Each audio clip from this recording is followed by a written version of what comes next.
In the pursuit of knowledge, every day more is added. In the practice of the Tao, every day something is dropped. A lot of us have grown to correlate growth with constant expansion. This new moon in Cancer is asking you if that's been true for you.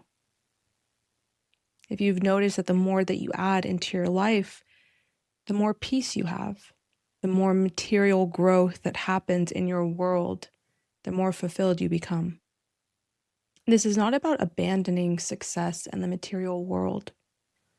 It's about knowing its place. So let's talk about what this new journey is inviting us into. This quiet but extraordinarily meaningful lunation that is going to be playing out over the next 6 to 12 months. I think we're going to notice when we look back that this was a turning point internally, a reorientation of the heart and the mind. In our modern world, the heart and the mind are often associated as different things. In Buddhism, they are often known as the same, often called chitta. It reminds me of the Lover's card in the tarot, where we see this union of the heart-mind when we make a decision. And it feels like we are at some sort of a juncture here, where we do have to make a decision. It's going to involve not just the intellect, but the heart-mind, chitta. It's going to ask us to move more into the unfolding of life, the Tao, rather than the forcing and the striving and the pushing of life. Because maybe you've already tried that. Many of my teachers in Buddhism often call effort gentle perseverance. And I really like that. The word effort can often feel like there's this pushing to it, a striving. And once again, not to denounce effort, but to know its place. Let's talk a little bit more about this lunation. Now, I already did a long video talking about the Mercury Cazimi that's happening just a couple of days before this new moon, which is happening on July 14th.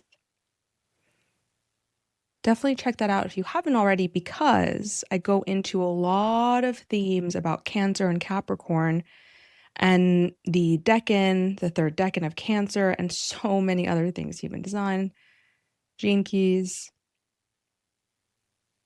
And so we're going to just feel into the energies a little bit more in this video, because that's what Cancer is really about. And this idea of success comes through a lot because of Capricorn, which is the natural 10th house.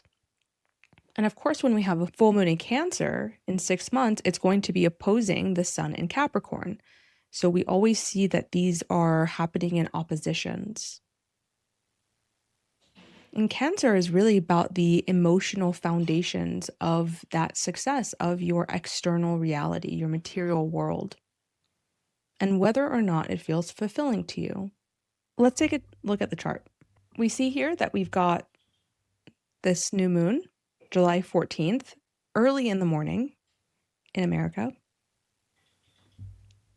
21 degrees of Cancer, Mercury retrograde sitting very close by. If you have anything around 18 to 24 degrees of Cancer, Capricorn, Libra, Aries, you're going to be feeling this much more strongly because it will be in your angular houses. We see that we've got this square to Saturn. Saturn is a planet of maturity, a sobering planet, a reality check, a space where limitations and pain become the vehicle for growth.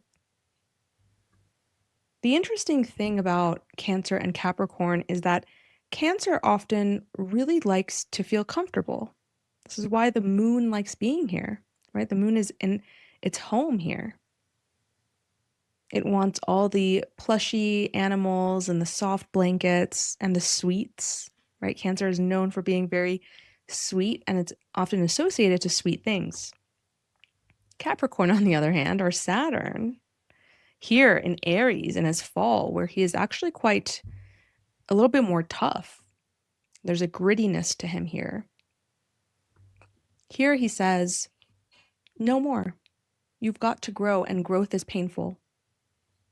So we're really being asked to move into a place of discomfort in order to grow in some way, in order to step more into your sense of self, who you really are. And this, in fact, is a returning, because the way of the Tao is doing less and less. It is simplicity. Simplicity as the new success. Talk more about this in the Mercury Cazimi video. Beyond this square to Saturn, we've got a lot of other interesting transits happening. Jupiter opposite Leo, I've talked about this at length. Venus conjunct the South Node, releasing what is no longer essential in our values. Wherever your values are not matching up to your lived reality day to day, Virgo, you are feeling the pain of that more and more. Once again, this pain is an invitation. And we can also see this really interesting yod that we have with Pluto, Neptune, and Venus. And of course, I've talked about Barbo's basket here. Actually, let's change this so you can see the difference. There's too many things happening. We've got Barbo's basket here. And this is a massive change for the evolution of mankind. And here we notice that this becomes a little bit more personal because we've got Venus at the apex of the yod. Yods often signify that there is some sort of adjustment that needs to be made. So if we think about this from the perspective of the entire yod, Neptune, Pluto, two outer planets showing us the collective, with them all pointing to Venus, your relationships, your creativity, your values, your sense of harmony and balance in the world, in a fallen position of Venus. Who are you when things get tough? Who are you becoming when things are not going your way? This yod is asking you that. Finding a balance and having to adjust our day-to-day lives in order to find a better balance between control and surrender. Now, if we take a look at the human design, we see that this new moon is happening in gate 62. Gate 62 is called the gate of details, the preponderance of the small in the I Ching. And the gene key moves from the shadow of the intellect to the gift of precision. And you'll notice, it's difficult to see though in this picture because it's kind of small, that we actually have this full channel here. And this is called the channel of acceptance. So the channel of acceptance, I've talked about briefly before, but it's really about being able to break down complex understandings into bite-sized pieces that make sense to us. And we'll notice, though, that Neptune is the one who's in gate 17. And so there is something around having to surrender our past opinions about life in order to formulate new opinions, new understandings. Cancer is about the past, it's about our memories, it's about nurturance, the mother. The emotional world, which is often associated to the unconscious world, especially when it's with the moon, which is a very unconscious planet. So there's a lot of unconscious themes playing out in this lunation and around this time, really, because Mercury, which we notice is very close to this new moon, is coloring this lunation, and it is currently traversing the underworld while it is retrograde. When Mercury is here, the orientation of the mind becomes to the unseen. So there is something in the past, there are memories that you might need to retrieve, maybe consciously, maybe unconsciously.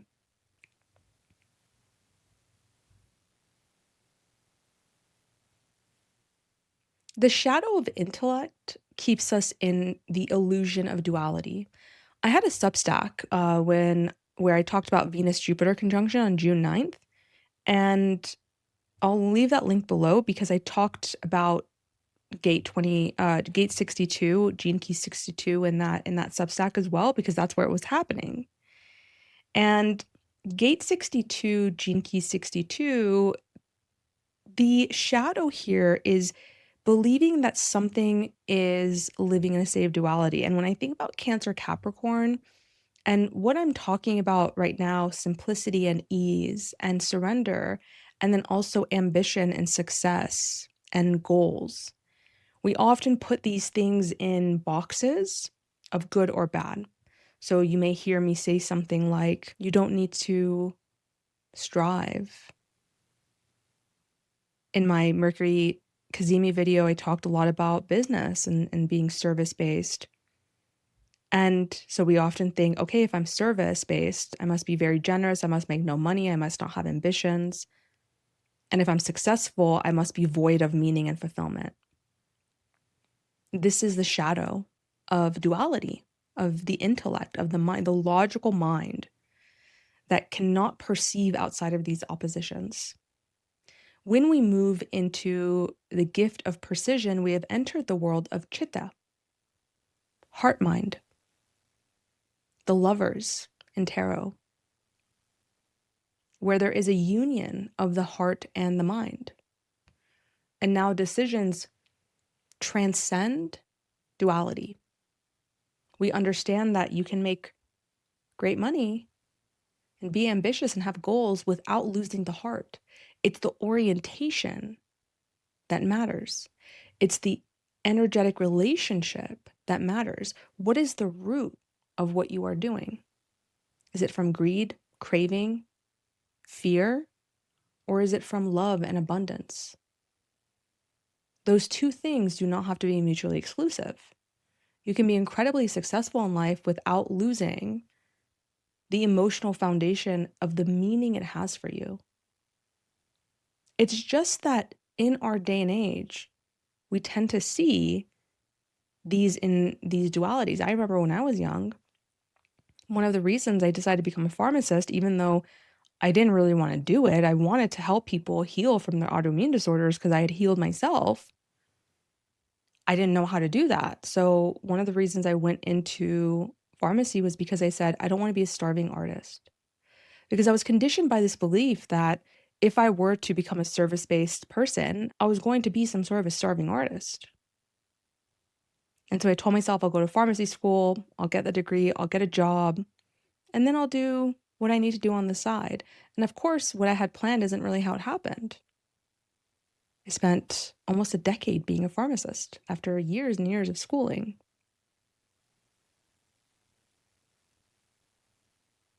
So the dream was not really the reality. And that happens. And Saturn teaches us these lessons and then asks us to just learn from them and not keep repeating them, to trust in what you know to be true, to surrender.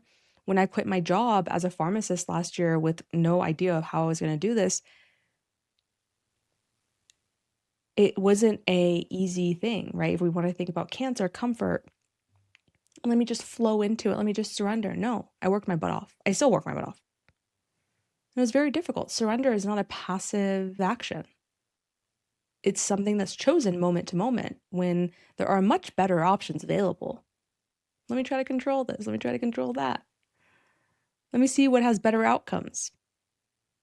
The outcomes of quitting your career with no plan, most people will tell you the outcomes are not very good. But here I am. And so who's to say it can't be the same for you? In whatever way this is showing up, wherever you have this lunation happening, there is something coming through that's saying deeper. It doesn't mean let go and just forget everything, but don't choose just with the logical mind. Choose with your heart mind. How do you want to move forward? In my July video, I talked, and I think June, my video, I talked about how Cancer is really about orientation, somatically, orienting yourself to space. Because orientation is truly a foundation of all somatic work. It's a very basic understanding, but basic does not mean not powerful. Simplicity does not mean less, it means more dense. You might have noticed how much of your time and energy goes into taking care of things that you buy, things that you own. For 5 years, I did not do my hair. I threw away all my hair tools. I did not wear makeup. I threw away all my makeup in an effort to simplify and to really get real about my relationship to these things. It's very like Venus and Virgo energy. I don't have Venus and Virgo, but that's what it gives. So there may be something or some place in your life right now where you're feeling like it needs to simplify. And maybe your understanding of simplification has been aesthetics, right? It's not about that. It's about returning to what is essential, returning to what truly matters to you. And that requires a lot of shedding. It requires subtraction, not addition. A return. Mercury is retrograde for most of this month. My way of being able to support you in this process is not just through these free offerings in these videos, but also through my Mapping the Shadows, which is my personal framework of creating a way for you to understand the root pattern of why you do certain things again and again and again through astrology and human design. And of course, using somatics as a way to actually process those unconscious desires. I have that available right now. I'm doing a live call with chart demos for whoever signs up during this round. So I would love to see you there. Take a look at your charts if it aligns. Whatever you're doing right now is in somehow, some way, pulling the curtain back on something. What you are seeking is not out there. This is a complete reorientation of the mind. Mercury retrograde conjunct this lunation. This is an invitation inward. Listen, over the next 6 months, you're going to recognize the world is going to be pulling you so fast out there. And in a lot of ways, it's beautiful. All this Leo energy coming up in August, eclipses, so many air and fire signs for years. So once again, we understand that nature is cyclical. There is time for expansion, extroversion, and an invitation inward, introversion. And neither is forever because everything arises and falls away.